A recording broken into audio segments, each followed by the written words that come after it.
नमस्कार।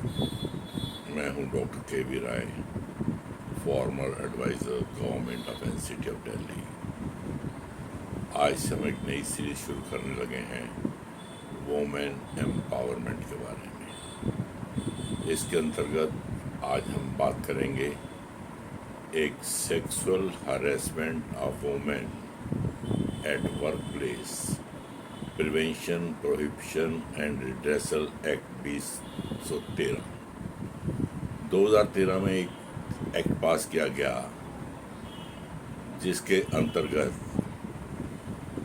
लेडीज़ को कुछ सुविधाएं दी गई, शिकायत करने की, कैसे कंप्लेंट सुनी जाएगी, कैसे शिकायत की जा सकती है, कहाँ की जा सकती है, कॉम्पेंसेशन अगर कोई मिलना है तो कैसे मिल सकता है, एटसेट्रा एटसेट्रा। तो इस एक्ट को इसलिए बनाया गया कि हर वोमेन का ये अधिकार है कि उसको सेक्सुअल वायलेशन या दूसरी वायलेशन से बचाव के लिए उसका ये फंडामेंटल अधिकार है कि उसका बचाव किया जाए under article 14 and 15 of the constitution.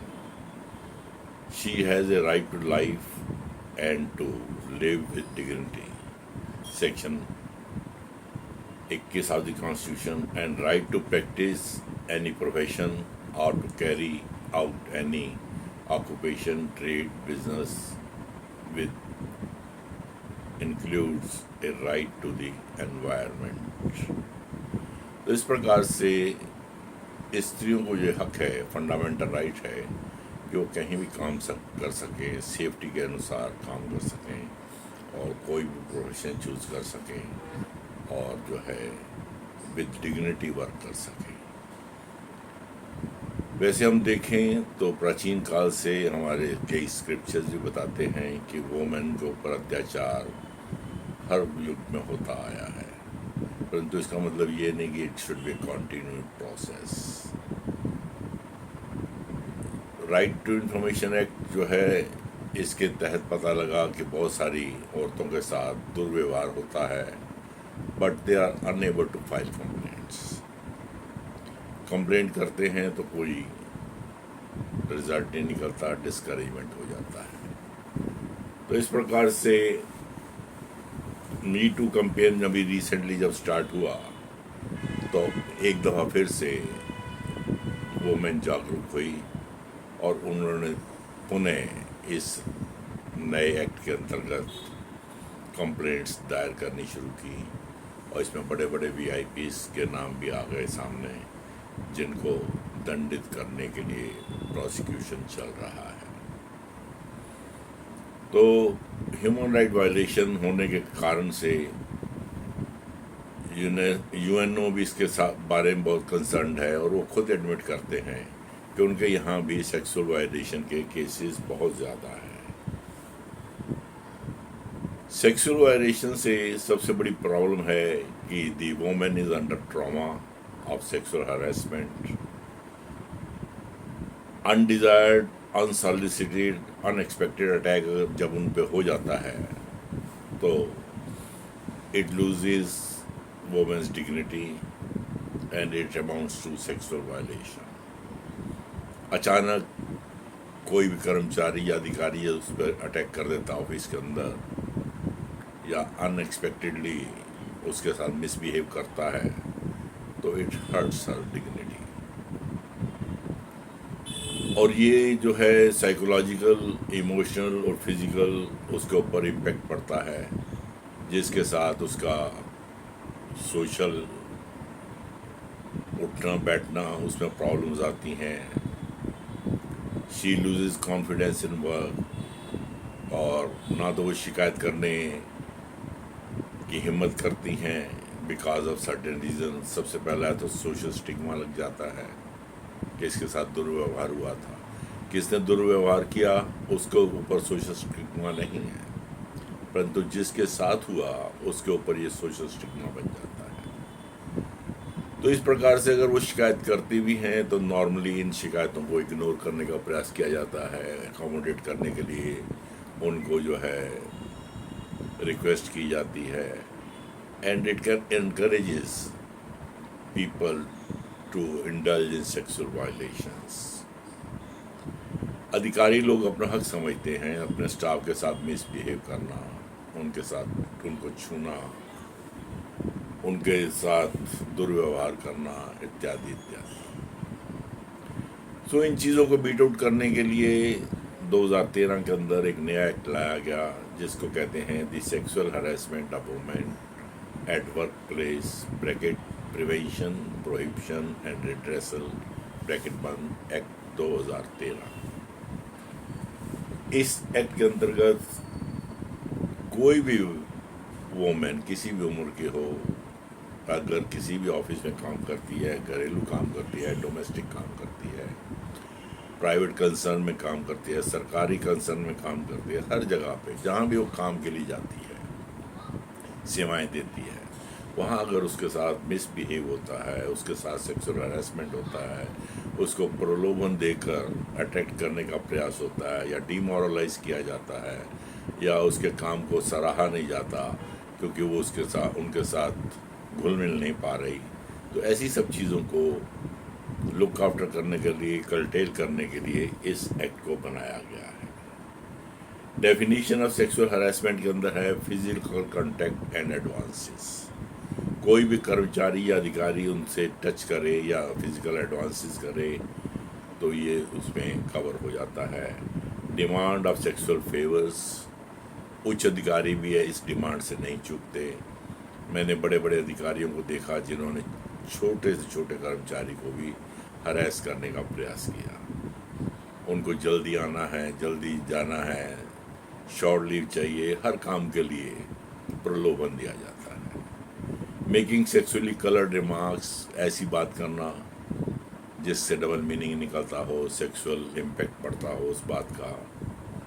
Showing pornography, नग्न तस्वीरें दिखाना एट्सेट्रा, ये सब इसके अंदर सेक्सुअल हरेसमेंट के अंदर कवर हो जाता है। Any other unwelcome physical, verbal और non verbal conduct of sexual nature, तो इन चीज़ों को सबको कवर करते हुए सेक्सुअल हरेसमेंट के लिए डिपार्टमेंटल कमेटीज़ बनाने का निर्देश आया।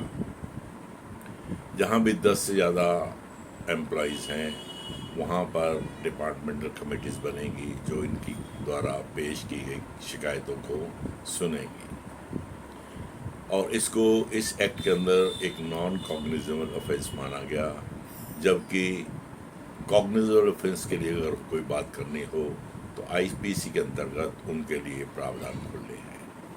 आईपीसी में बहुत सारी ऐसी धाराएं हैं जो 1860 ऑनवर्ड्स चली आ रही हैं जिनके तहत वो किसी को भी पनिशमेंट दिलवा सकती हैं। पर नॉर्मली लेडीज़ आईपीसी में, थानों में जाने के लिए अपने आप को सेफ नहीं समझती और उन केसों को चलते हुए सालों बीत जाते हैं और एंड रिज़ल्ट खास निकलता नहीं है, तो इसलिए वो वहाँ पर कंप्लेंट करने में उत्साहित नहीं होती। परंतु डिपार्टमेंटल केसों के अंदर उनको तुरंत कुछ रिलीफ मिलने की संभावनाएं बनाने का प्रयास किया गया है। उनसे छेड़खानी करने वालों का ट्रांसफ़र किया जा सकता है, उनको लंबी लीव पर भेजा जा सकता है, लेडीज़ को लीव मिल सकती है, इत्यादि इत्यादि। तो वर्क प्लेस की डेफिनेशन बहुत ही वाइड है। इसके अंदर चाहे डिपार्टमेंट हो, सरकारी ऑर्गेनाइजेशंस हों, अंडरटेकिंग्स हों, एस्टेब्लिशमेंट्स हों, कोई भी गवर्नमेंट ऑर्गेनाइजेशन हो, वो सब इसके अंदर कवर हो जाती हैं। इसी प्रकार से any private sector organisation established by society, trust, non NGO etcetera, वो भी सब कवर होती हैं।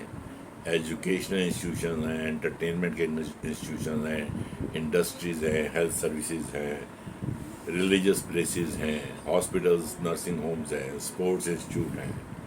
इन सब जगह पे यदि कोई भी सेक्सुअल हरेसमेंट की कंप्लेंट आती है तो वो इस एक्ट के अंतर्गत कवर होती है।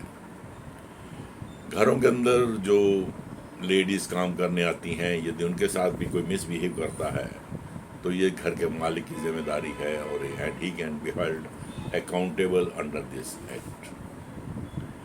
अनऑर्गेनाइज सेक्टर जैसे छोटी छोटी दुकानें हैं, छोटी छोटी एस्टेब्लिशमेंट हैं जहाँ 10 या 10 से कम लोग काम करते हैं, उनको भी प्रोटेक्शन देने का इस एक्ट के माध्यम से प्रयास किया गया है। तो इस प्रकार से प्रिवेंशन ऑफ सेक्सुअल हरासमेंट इस एक्ट का एम है, ताकि no women shall be subjected to sexual harassment at work place. जो भी कर्मचारी अधिकारी उनके सुपरवाइजरी कैपेसिटी में हैं, उनको लिए अकाउंटेबल बनाया गया है, उनको जो है दंडित किया जा सकता है, उनको अकाउंटेबल ठहराया जा सकता है।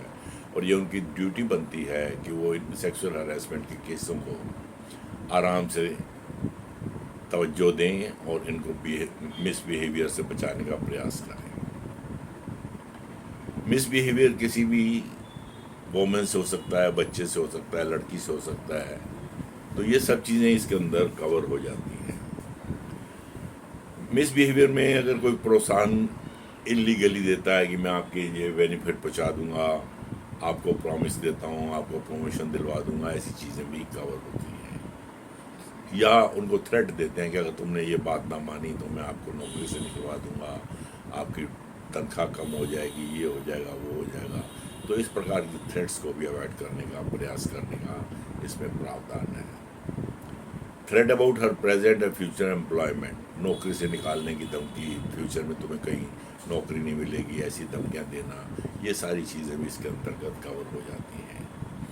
इंटरफेरेंस विद हर वर्क, उसके काम में बाधा डालना, उसको नीचा दिखाने का प्रयास करना, उसको इंटिमिडेट करना, उसको ऑफेंसिव या हॉस्टाइल लैंग्वेज यूज़ करना, एनवायरनमेंट में पोस्टिंग कर देना, उसको ऐसी जगह पोस्टिंग कर देना जहाँ उसको सुविधाएं ना मिल पाएँ, ये सब चीज़ें सेक्सुअल हरेसमेंट एक्ट के अंतर्गत देखी जाती हैं। ह्यूमिलिएटिंग ट्रीटमेंट, उसके साथ मिसबिहेव करना, फिर नीचा दिखाना, ये सारी चीज़ें भी उसके अंदर कवर होती हैं। ये एक्ट जो है ड्यूटीज़ ऑफ एम्प्लॉयर भी डिफाइन करता है। Every employer shall provide safe working environment at the work place, उनको उठने बैठने की सेफ जगह सुविधाएं मिले, उसमें उनकी सेफ्टी का प्रबंध किया जाए। Display at conspicuous place at work place the penal requirement, कैसे सेक्सुअल हरासमेंट में उनके अगेंस्ट एक्शन लिया जा सकता है, इसके बारे में डिस्प्ले बोर्ड करना, ऑर्गेनाइजिंग वर्कशॉप्स एटसेट्रा करना, कमेटीज़ को जो बनेंगी इस एक्ट के तहत उनको मदद करना, रिपोर्टिंग के अंदर विटनेसेस को बुलाना, उनको असिस्ट करना। तो ये सारी चीज़ें एम्प्लॉयर के ऊपर उनकी ड्यूटीज़ के अंदर शामिल कर दिया गया है। To make available information to the internal committees को जो भी सूचना चाहिए वो उपलब्ध करवाना। Provide assistance to the women in filing report, यदि कोई लेडी चाहती है कि FIR लॉन्च की जाए तो उसकी मदद करना। Or cause to initiate action under the IPC, किसी IPC की धारा के अंतर्गत कोई FIR लिखाना है तो उसके अंदर उसको मदद करना। उसको सेक्सुअल हरेसमेंट हुआ है तो ट्रीटमेंट करवाना, मिसकंडक्ट उसके साथ जो हुआ उसके लिए भी मेडिकल रिपोर्ट बनवाना, मेडिकल उपचार देना उसको, और मॉनिटर करना सारे के सारे केसेस को। ये सब उनकी सुविधाओं में आता है, उनकी ड्यूटीज़ में आता है। Ministry of health and family welfare ने भी बहुत सारी गाइडलाइंस इशू की हैं सेक्सुअल हरेसमेंट के बारे में। सबसे पहला है कि ऐसी लेडीज़ को मेडिकल असिस्टेंस तुरंत प्रोवाइड की जाए, उनको साइकोलॉजिकल असिस्टेंस दिया जाए, साइकोलॉजिकल उनके साथ बिहेवियर अच्छा हो सके, उनकी जो मन के शंकाएं हैं उनको दूर करने के लिए, उनको नॉर्मल स्थिति में लाने के लिए साइकोलॉजिस्ट की अगर ज़रूरत है तो उसकी सेवाएं प्रदान करना। Help the law enforcing agencies to bring to book the perpetrators, जिन्होंने इन शिकायतों को अंजाम दिया है उनके विरुद्ध कार्रवाई करना, उनको पनिश करवाने के लिए मदद करना, एटसेट्रा एटसेट्रा। उनकी हेल्थ केयर का प्रबंध करना, उन पेरेंटिंग लेसन्स टू वुमेन देना, और ऐसे ही उनके इल इफेक्ट्स को दूर कैसे किया जाए, अल्कोहलिज्म दूर किया जाए, ऐसी चीज़ों को भी करने का प्रयास करना चाहिए। Lay down standards of operating procedure, किस प्रकार से कंप्लेंट होगी, कैसे होगी, कहाँ होगी, ये सारी चीज़ें भी गाइडलाइंस के अंतर्गत दी गई हैं।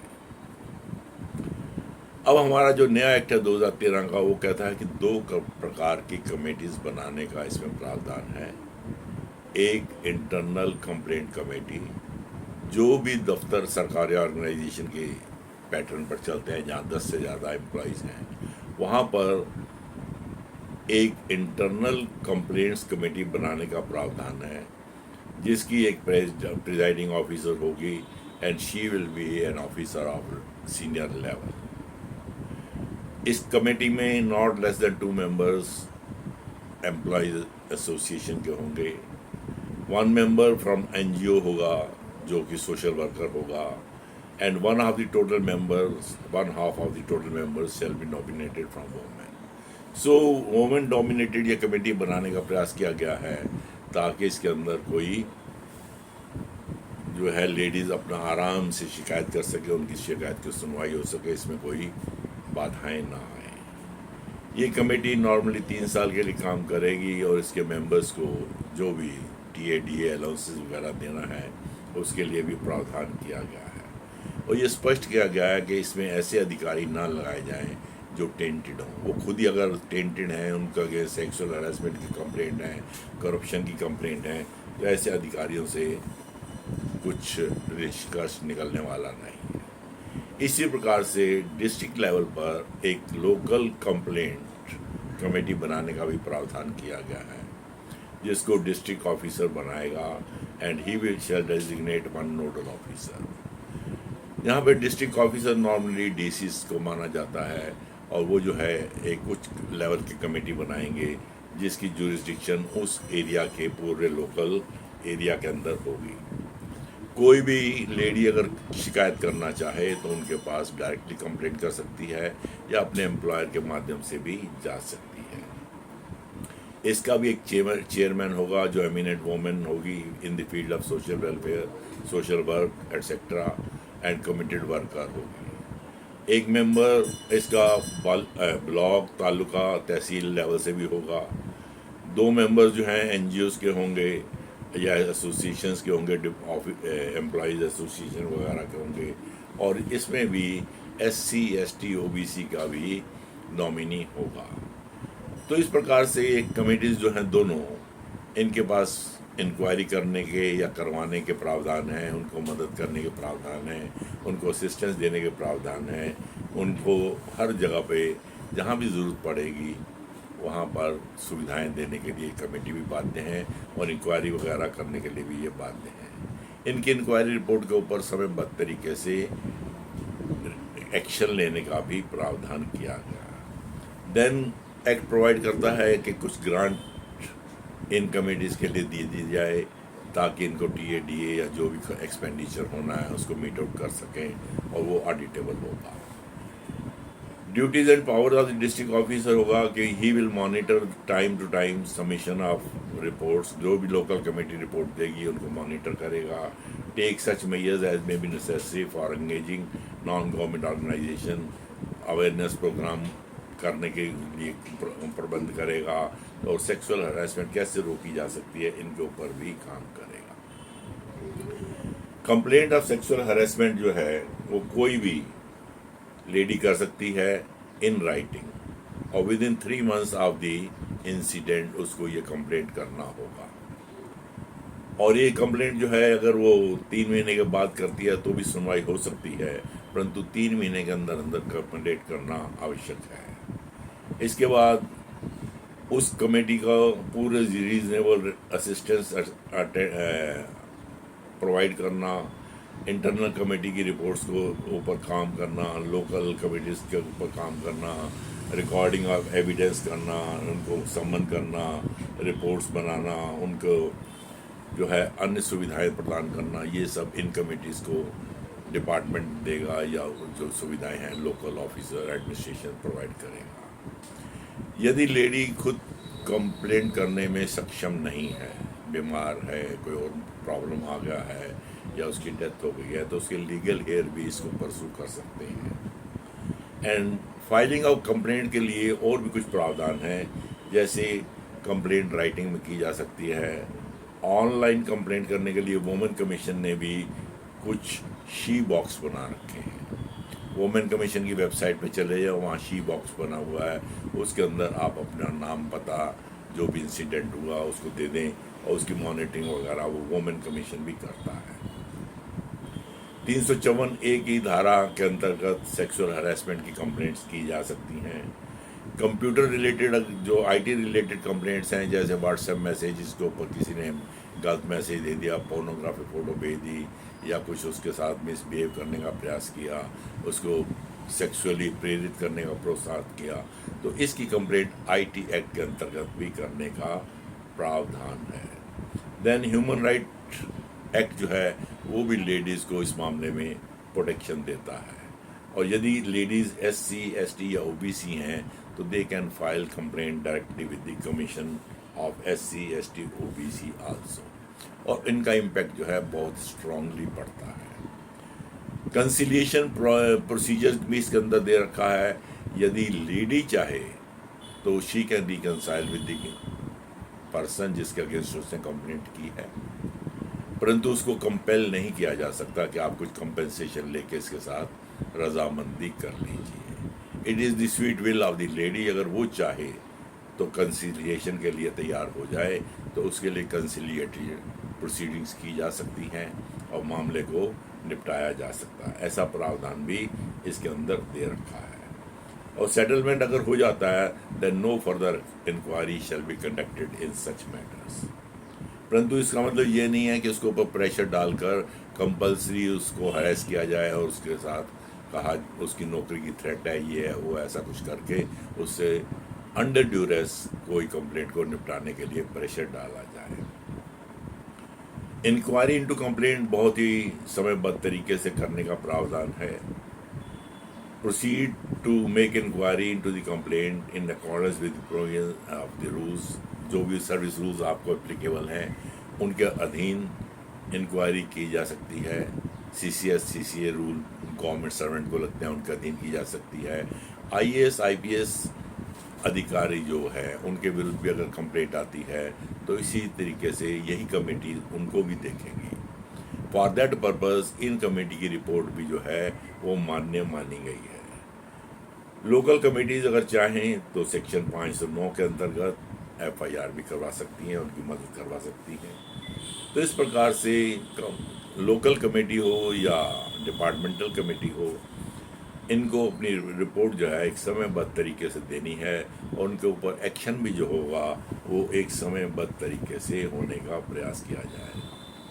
यदि मामला कोर्ट में जाता है तो उनको असिस्ट करना, लोकल कमेटीज उसको फॉलोअप करेंगी, summoning of enforcement of attendance कर सकती है, requirement but discovery of documents कर सकती है committees. Any officer other officer विच में बी प्रेस्क्राइब्ड उनकी मदद ली जा सकती है और 90 दिन के अंदर अंदर रिपोर्ट को इंक्वायरी को पूरा करने का प्रयास किया जाए।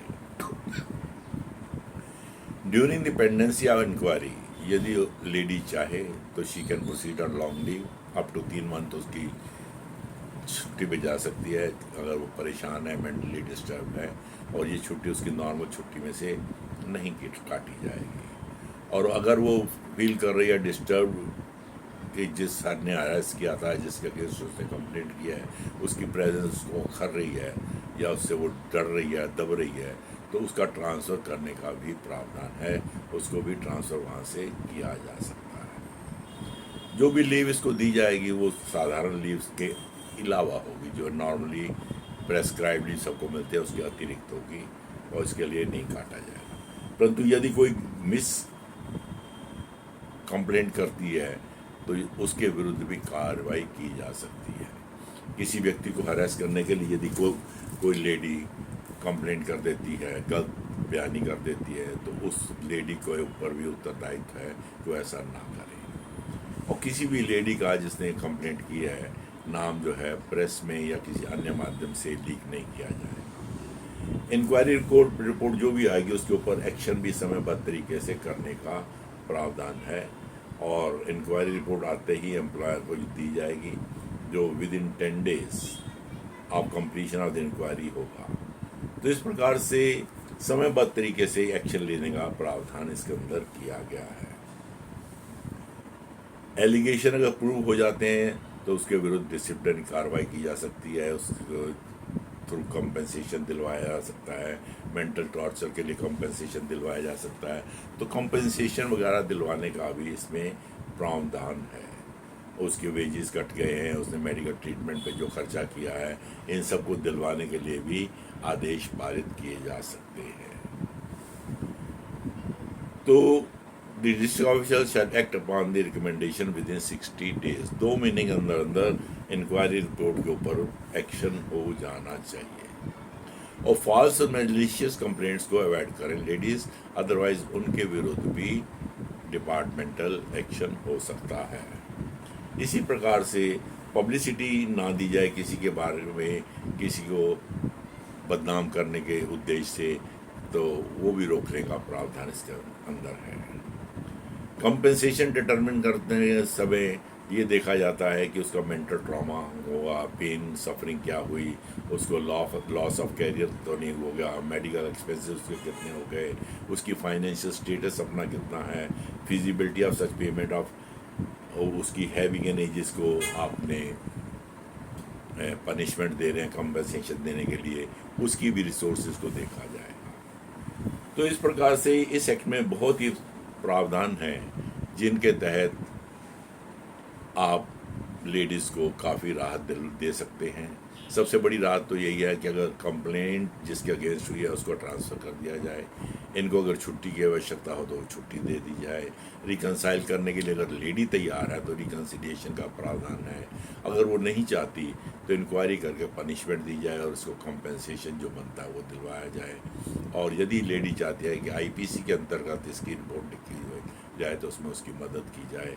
तो इस प्रकार से बहुत सारे प्रावधान हैं जिनको डेटरेंट बनाने के लिए ये सब प्रावधान किए गए हैं ताकि उनके साथ हरेसमेंट के केसेस कम से कम हो। इसी प्रकार हमारे नेशनल लीगल सर्विस अथॉरिटी ने भी कंपेंसेशन के लिए कुछ रूल्स बनाए हैं जिसमें 1 लाख से लेकर 10 लाख रुपए तक मुआवजा देने की बात की गई है। इसके बारे में हम किसी नेक्स्ट सीरीज में बात करेंगे। सो बेसिकली हमारा जो सेक्सुअल हरासमेंट एक्ट है वो ऑफिसर्स और अन्य अधिकारियों के ऊपर प्रेशर डालने का एक साधन है और इसको नॉन कॉग्निजेबल ऑफेंस बनाकर डिपार्टमेंटल इंक्वायरी के माध्यम से उनके विरुद्ध कार्रवाई की जा सकती है। CCSC से कंडक्ट रूल या जो भी सर्विस रूल उस अधिकारी को रखते हैं उसके तहत उसको पनिश करने का प्रावधान है और पनिशमेंट के अलावा उसका ट्रांसफ़र भी किया जा सकता है और विक्टिम को 3 महीने तक एक्स्ट्रा ऑर्डिनरी एक किस्म की लीव दी जा सकती है जो कि कटेगी नहीं कहीं और से। इसके ऊपर एक समयबद्ध तरीके से जो प्रावधान है, submission of complaint with in 3 months her lady को शिकायत कर देनी चाहिए। इंसिडेंट जिस दिन हुआ या जिस दिन लास्ट इंसिडेंट हुआ उसका कई महीने से अगर चल रही है परंतु उसने रिपोर्ट नहीं किया तो लास्ट इंसिडेंट के 3 महीने के अंदर अंदर एटलीस्ट वो शिकायत कर दे। नोटिस टू द रेस्पोंडेंट, जो जिसके विरुद्ध कार्रवाई करनी है उसको 7 दिन के अंदर अंदर नोटिस दिया जाएगा कि आपके खिलाफ ये शिकायत आई है और उसके ऊपर जो है क्यों ना कार्रवाई की जाए और आपका इसमें क्या कहना है उसको आप पेश करें।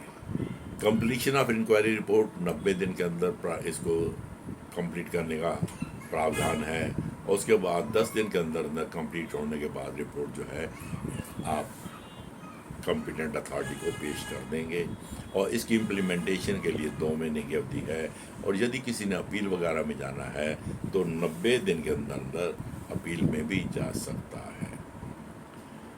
तो इस कमेटीज़ जो बनती हैं वो कमेटीज़ अपनी एनुअल रिपोर्ट बनाएंगी, सबमिट करेंगी। Employer to include this information in annual report, इसको एनुअल रिपोर्ट में भी डालेगा।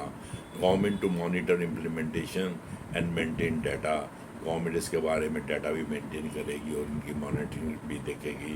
Government to take measures to publicise the act, इस एक्ट को पब्लिसिटी देने के लिए भी स्टेप्स लिए जाएंगे। बहुत सारे ट्रेनिंग इंस्टीट्यूट ने इसको पार्ट ऑफ एकेडमिक करिकुलम बना दिया है, वहाँ 1 या 2 पीरियड इस टॉपिक पे भी होते हैं। Government has power to call in for information and inspection of record etcetera. और नॉन इम्प्लीमेंटेशन के लिए भी, नॉन कम्प्लाइंस के लिए भी कई पेनल्टीज़ है। Where the employer fails to constitute, तो उसके विरुद्ध भी कार्रवाई की जा सकती है, उसको भी दंडित किया जा सकता है। 50,000 रुपये तक का दंड एम्प्लॉयर के ऊपर भी पड़ सकता है, या जो भी आंसरेबल अथॉरिटी है उसके एम्प्लॉयमेंट में, उनको दंडित भी किया जा सकता है। तो इस प्रकार से ये काफ़ी पावरफुल टूल बनाने का प्रयास किया गया है ताकि वोमेन को इसमें राहत मिल सके। तो this is one of the acts to empower the women against sexual harassment, और वो इसका सदुपयोग कर सकती हैं। नॉर्मली एक्सपीरियंस हमने ये देखा है कि ladies do not come forward with complaints, और यदि कंप्लेंट लेकर कोई बड़ी हिम्मत करके सामने आ भी जाती है तो उसको डिस्करेज किया जाता है कि सोशल स्टिग्मा लग जाएगा, इसके विरुद्ध कोई कार्रवाई होगी नहीं, ये बड़े अधिकारी हैं, इनका कुछ बिगड़ेगा नहीं, ये है वो है। उनको डिस्करेजमेंट करने का भी प्रयास किया जा सकता, विच इज़ अनकॉल्ड फॉर। किसी समय मैं भी एक ग्रीवियंस रिड्रेसल ऑफिसर के रूप में काम करता था, और मेरे समक्ष एक केस आया, बड़ा ही डिस्टर्बिंग केस था। एक विडो लेडी कंपैशनेट ग्राउंड के लिए अपने अपॉइंटमेंट लेटर का अवेट कर रही थी, जो अप्रूव हो चुका था, but a big gun was trying to avoid issuance of that letter.